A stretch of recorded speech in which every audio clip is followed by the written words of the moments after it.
Ano ang itinuturo sa atin ng Kawikaan 1:5? Tingnan natin ang iniisip ng Diyos.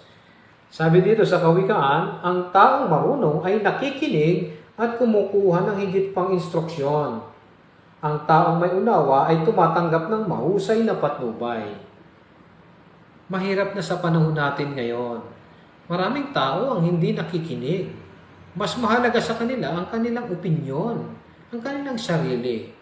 Buti na lang pinapayuhan tayo ng Diyos. Si Jehovah, na gusto ng Diyos na maging marunong tayo. Paano natin gagawin yon?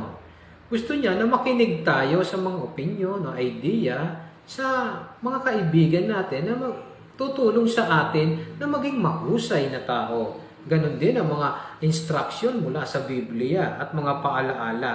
At kailangan nating tanggapin ito. At kung gagawin mo yan, matutuwa sa iyo ang